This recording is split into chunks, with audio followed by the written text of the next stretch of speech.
Hello and welcome to Psychology with me, Mr. Neo. Today we're continuing with the aggression unit, looking at lesson 5, the ethological explanations of aggression. Ethological, what does that even mean? I've never heard that word before. Well, we're about to find out, aren't we? Here's the starter for today.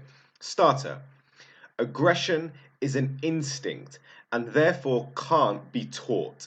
It is innate and genetically determined. Do you agree or disagree? If you do, why? If you don't, why? Think about your answer. Is aggression genetically determined? Is it an instinct? Can it be taught? Can't it be taught? Taught. Interesting. Think about these things, right? And this is what we're gonna have. We having a little look at today in terms of animal studies as well. Let's have a look at our learning objectives for today. Learning objective 1. Show comprehension and apply knowledge of adaptive functions of aggression. Learning objective 2, to identify and analyze ritualistic aggression. 3, examine and explain innate releasing mechanisms and fixed action patterns. And then 4, we're going to interpret and understand Tinbergen's 1951 study into RRMs, which is innate releasing mechanisms, and FAPs, fixed action patterns. Let's start with learning objective 1. Show comprehension and apply knowledge of adaptive functions of aggression. So that guy should be familiar to us. That is Konrad Lorenz with his geese with imprinting. We had a look at him in attachment. Ethologists study the behavior patterns shown by animals in natural environments. So an ethologist looks at the ways in which animals behave in their natural environments, not in a zoo or not in your home, it's in their natural environments. Konrad Lorenz in 1966 was the founder of ethology and defined aggression as the fighting instinct in beast and man, which is directed against the members of the same species. So what does this tell us? What does this tell us about aggression? This ethological explanation, this ethological view of aggression, what does this tell us? Well, it tells us that aggression is an instinct. According to Konrad Lorenz, who's an ethologist, aggression is an instinct. It occurs in all members of a species without the need for learning. It is innate, mostly genetically determined. So they're saying you do not learn to be aggressive. You do not learn the instincts of aggression according to animals. Can we relate this to humans? Can we say that we can't learn aggression? It's something that you're born with and it's solely genetic. According to our previous lessons, you can say yes, there is definitely some sort of genetic predisposition for it. However, there are environmental factors as well. According to this research by Ethological Explanations by Konrad Lorenz, he's saying that it is only instinctive. It is not, it is innate and something that can't be learnt. Here's Charles Darwin. What does he have to say? Ethologists study aggression in non-human animals and extrapolate or generalize their findings to humans because we are all subject to the same forces of natural selection, right? Same as animals, they've been around for millions of years. Just as well as we have, we've been around for millions of years and we've survived millions and millions of years. And the people we are today are perfect at surviving. We are essentially naturally selected. Everything about us has been because it hasn't either stopped us from surviving or stopped us from procreating, and it's actually helped us survive. We are brilliant at survival. So this is what he's saying. The reason why you can generalize the findings from animals to humans or even non-animals to humans is because just as us as humans, animals have been naturally selected over millions of years, and that's why you can extrapolate or generalize the findings. Okay, so let's complete the definition, right? An ethological explanation. Let's try and do this, try and fill it in as we go along. Ethological explanation.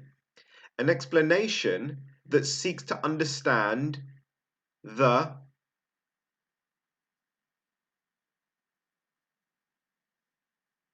humans' innate behavior of animals, including humans, by studying them in their natural environments. There we go. An explanation. So the ethological explanation is an explanation that seeks to understand the innate behaviors of animals. So the things that they innately know. They don't learn these things. They know it from their genetics. It happens without them having to think about it. So explanation that seeks to understand the innate behaviors of animals, including humans, by studying them in their natural environments. Let's have a look at adaptive functions of aggression. Ethological explanations suggest that the main function of aggression is adaptive. That is, aggression is beneficial to survival because a defeated animal is rarely killed, but rather is forced to establish territory elsewhere. So what they're saying is aggression helps us survive. It's a survival thing. It's adaptive. We've adapted to do it. Those that were not aggressive did not survive and therefore did not pass on their genes, right? The main function of aggression is adaptive, right? Aggression is beneficial to survival because a defeated animal is rarely killed, but rather it is forced to establish territory elsewhere. So if an animal gets in a fight, so two lions are fighting over a certain piece of land, you can relate this to sort of your human studies as well. Bruv, you're on my turf. This is council's turf, it's not your turf. But point is, you get pushed out and you go and find another territory. This means that members of a species spread out over a wider area and have to discover resources in different places, which reduces competition pressure and the possibility of starvation. So they're suggesting that this aggression is actually beneficial. It pushes the different species or the same species out across different areas of land, and therefore they're not all in competition for the same food or the same resources, and it will not lead to starvation that way, right? You've pushed them out, they've got to go and find resources elsewhere, and it promotes survival, right? Aggression is necessary for survival, it's adaptive. Another adapted function of aggression is to establish dominant hierarchies, right? So humans have certain hierarchies, oh, I'm upper class, I'm really posh, oh, I'm working class, I'm really rough. What there, mate? How you doing? Get away from me, you peasant, right? It's a bit like that.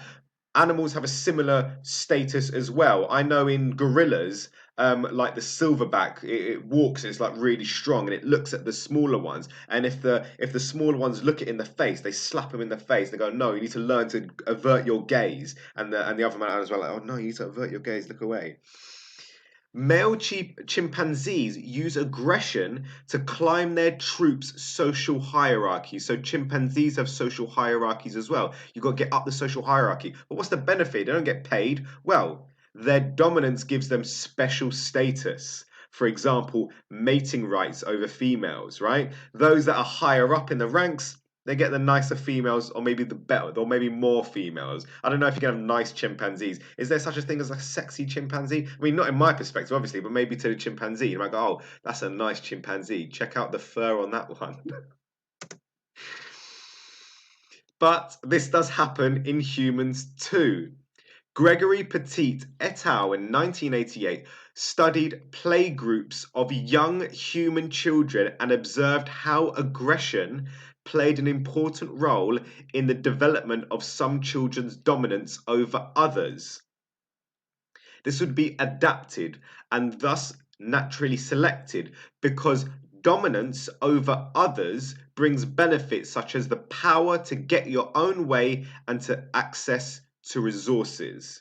So it's saying that this is the case with humans as well. Aggression helps you survive. Those that were more aggressive would get more benefits, more power, more resources, and potentially more money, and therefore the ability to survive better. So that's adaptive functions of aggression. Why is aggression adaptively functional? Why does it help us survive? How does it help us survive? And this is what we looked at today. Identify one thing you learned about adaptive functions of aggression. Why do you think learning about adaptive functions of aggression is important? How does adaptive functions of aggression apply in real life, or how does it help us understand aggression? And then what other questions has adaptive functions of aggression raised for you? What are you still wondering about? You got any questions? Write them down or put them in the comment section. And there we go. Learning objective 1 is complete. We have shown comprehension and applied knowledge of adaptive functions of aggression. Let's tick that one off. Smashed it. LO2, identify and analyze ritualistic aggression. Ritualistic aggression, what's that going to be about? A ritual is a series of behaviors carried out in a set order. One of Lorenz's intriguing early observations of fight between animals of the same species was how little actual physical damage was done. Most aggressive encounters consisted mainly of a period of ritualistic aggression, e.g., displaying claws and teeth, facial expressions of threat, and rarely reached the point of becoming physical. So it's suggesting that this aggression isn't necessarily fighting, it isn't necessarily getting you hurt, right? If all aggression led to a physical fight and someone getting hurt and potentially dying, then aggression wouldn't be adaptive. It wouldn't help us survive. It wouldn't help animals survive. It would be something that hindered their survival. But that's not the case. Lorenz is suggesting that a lot of confrontations between animals did not result in physical damage. It was more to do with putting your pressure, making your presence aware, asserting your dominance. Like a gorilla might bang its chest like, "I'm in charge. I'm the big gorilla here," right? You see it. You see it on Saturday night as well when you're leaving the club. You know, some boys trying to assert their dominance. Like, what? Yeah, what? And it's a bit like that. Animals don't necessarily go to physical damage. Sometimes they try and square up. They show their dominance. They puff out their chest. Maybe they show their claws and their teeth to try and scare them off. And eventually one will go, "Do you know what? I'm going to back down." Sometimes it does result in the physical conflict between them two coming together. But a lot of the time, the majority of the time, that's not the case. Furthermore, Lorenz pointed out that intraspecies aggressive confrontations end with ritual appeasement displays or backing down. These indicate acceptance of defeat and inhibit or lower aggressive behavior in the victor, preventing any damage to the loser. So when the animal backs down, when one has asserted their dominance and the other one gone, "Do you know what? It ain't worth it. I'm gonna back down." The other one doesn't carry on being aggressive and then attack them because that's not helping survival. What they do is the other one backs down, and then the dominant one allows that to happen and allows them to walk away because that's what they want. For instance, at the end of an aggressive confrontation, a wolf will expose its neck to the victor, deliberately making itself vulnerable to a single bite to its jugular vein, right? So it's allowing it to get its neck. So I'm going to show my leg, like the picture here with the dog showing its neck. It's saying, "I'm conceding, right? You've won. I'm showing you my neck. Therefore, you have the ability to bite me and potentially kill me, but I know you won't do that, right? Because I'm backing down, right? Look, I'm backing down. I'm showing you I'm backing down." This is adaptive because if every aggressive encounter ended with the death of one of the combatants, that would threaten the existence of the species, right? So it's not about killing the other species or killing your fellow wolves or whatever you're doing. It's not about that. It's about survival, right? So you're showing your dominance, and as we saw earlier on, it's about asserting your dominance in a certain area, and then the species can go and look elsewhere for resources, right? It's about survival. This has helped us survive. Right, watch the video, watch a couple minutes of this video. It's an 8-minute long video, but just watch a couple minutes, and it's of wolves, and they're showing that ritualistic aggression dominance with each other, right? You can see it with animals, you see it with boys as well. I was like with my brother, we used to fight all the time, but it wasn't about trying to hurt each other, it's about asserting your dominance in the household. I'm the alpha male. Right? So you can see the wolves, they're fighting with each other, but they're not trying to hurt each other. And then when one of them concedes, it shows its neck, and it's lying down on all fours, and it's like, okay, you've won. Have a check that out. It's it's quite interesting. Only watch a couple of minutes though. It's not really necessary to watch the whole video. Let's have a look at the application question. Lars, Elvis, and Bungie. Lars has two pet dogs called Elvis and Bungie. They have lived together for a while now and get on well. But in the early days, they used to fight a lot. The dogs, I'm assuming. Elvis always seemed to be the most aggressive. He would bare his teeth and growl at Bungie, who would half-heartedly respond by waving a paw in Elvis's general direction before rolling over and showing his belly. Funnily enough, they never seemed to really go for it badly enough to hurt each other. Use your knowledge of the ethology of aggression to explain Elvis's and Bungie's behavior. Right, so why do you think? Why do you think Elvis and Bungie were acting in this way? What's going on here based on your knowledge of the ethology of aggression that we've looked at? Elvis is probably using aggression instinctively to show Bungie who's boss. He's asserting dominance. I'm the big dog here, literally.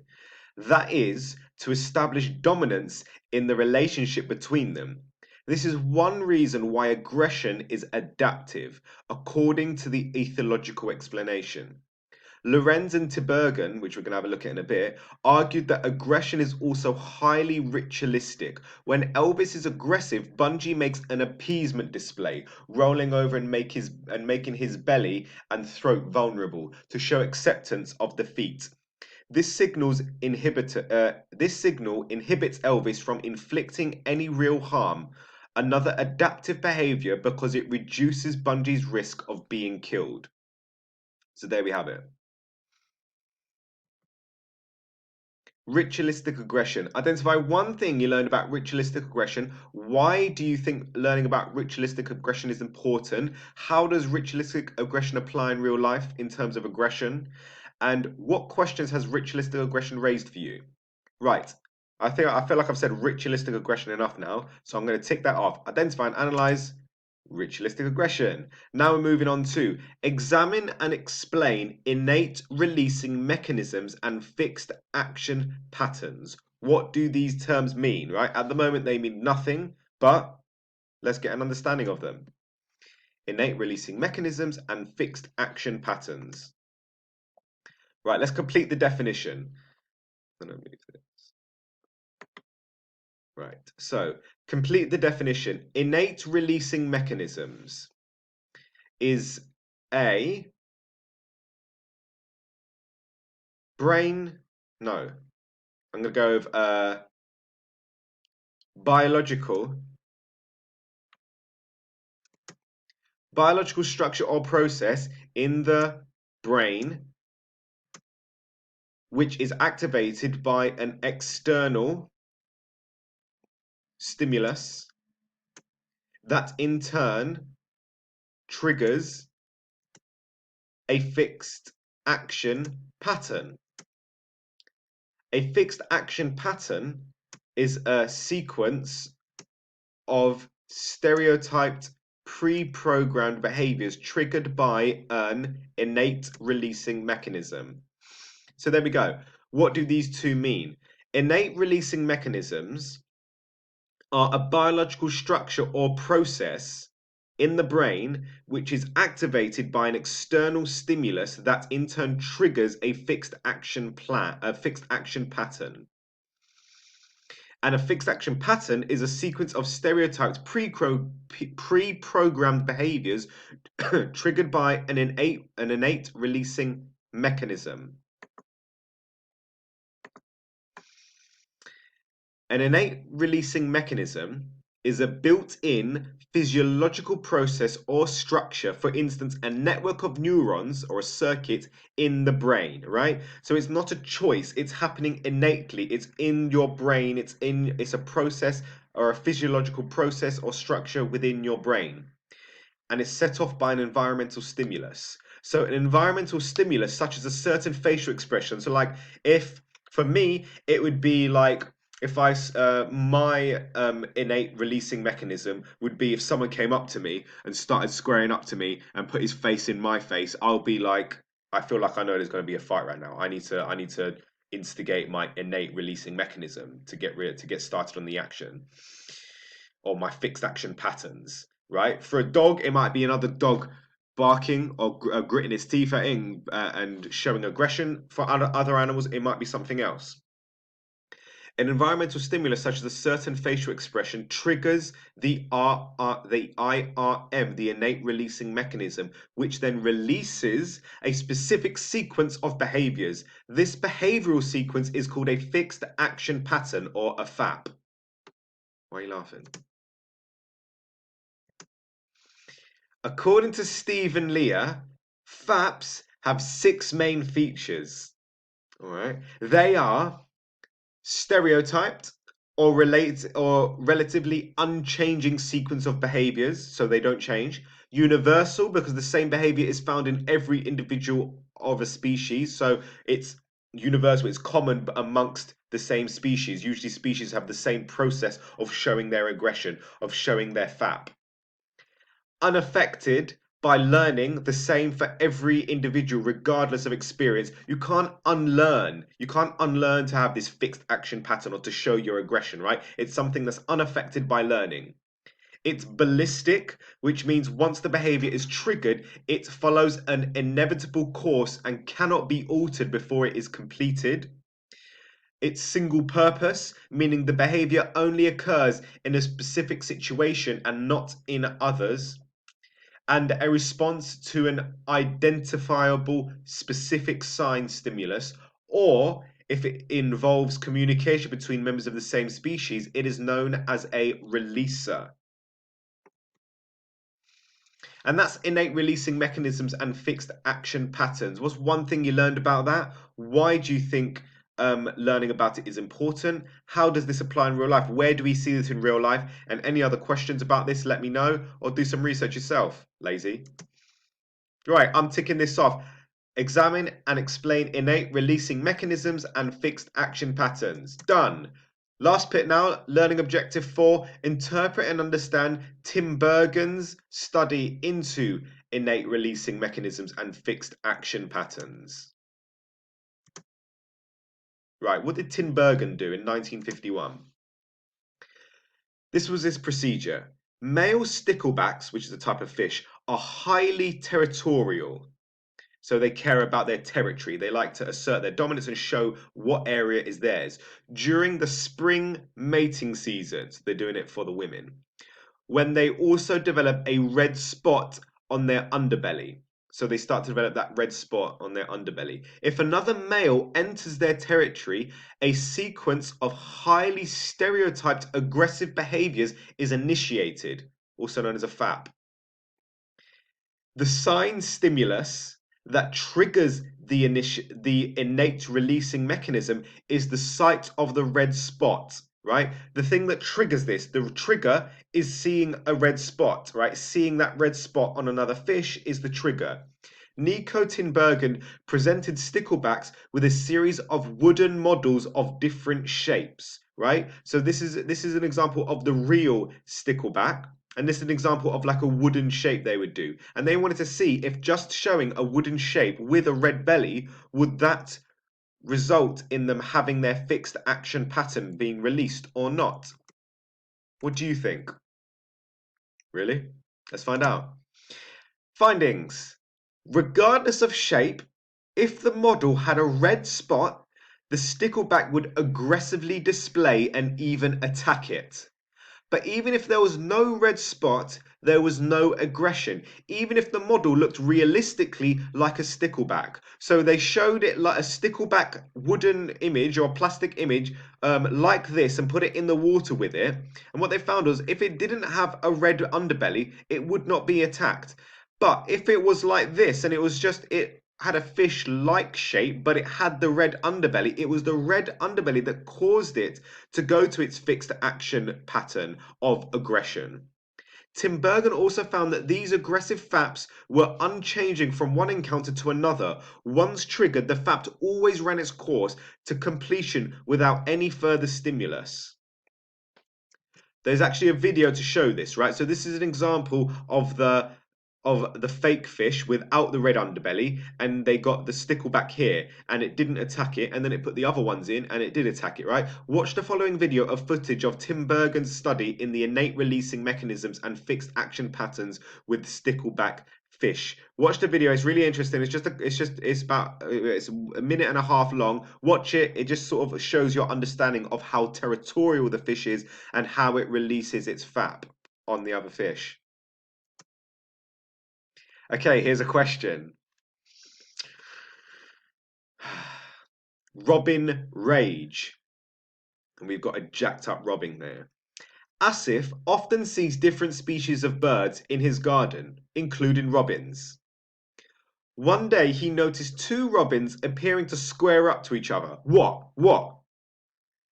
One in particular was making a lot of noise, flapping its wings, sticking its chest out, and making head down charges gestures at the other.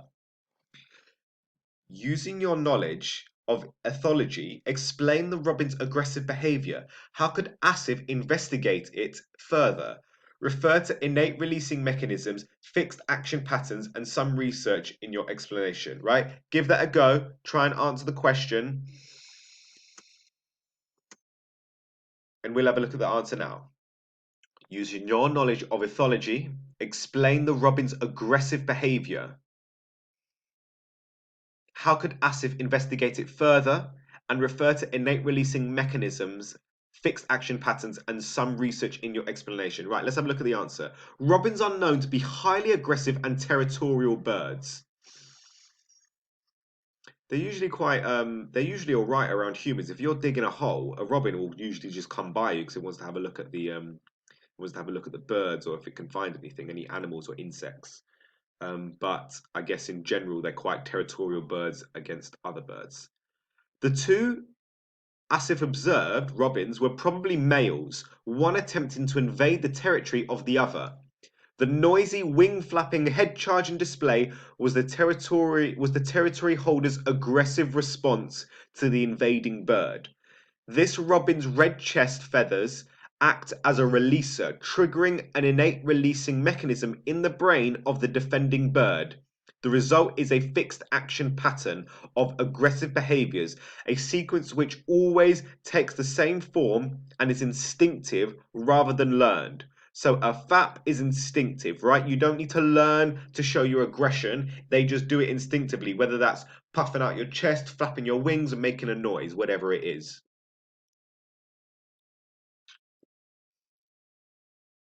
Asif could investigate this behavior further in the same way Tim Bergen did with sticklebacks. He could present the defending robins with a variety of models. These would vary in their similarity to an actual robin, e.g. in terms of size and shape. Some would have a red area painted on, and some would not. Like Tim Bergen, Asif would probably find that robins respond aggressively to any shape model as long as it is roughly robin size and includes the red area. Otherwise, even a realistic model would not provoke a response based on Tim Bergen's research. Right, so what is his research? What's one thing you learned about his research? Why do you think it's important to learn about this research? How does it give us a better understanding of aggression? And have you got any more questions regarding it? I'm ticking that off. Right, we're coming towards the end of the lesson now. Here's the plenary, right? Create a mind map for the ethological explanations of aggression. Consider the following: adaptive functions of aggression, ritualistic aggression, innate releasing mechanisms, and fixed action patterns. What are these? Give some examples of them as well. And there we go. There's the lesson for today. That's lesson 5, the ethological explanations of aggression. Right, well done for coming. Write up your notes and send them to me. Keep up the good work. Keep writing your notes. Check out some of the other videos that are below. And keep up the good work. I've been Mr. Neophil, and I hope you learned loads. Take care now.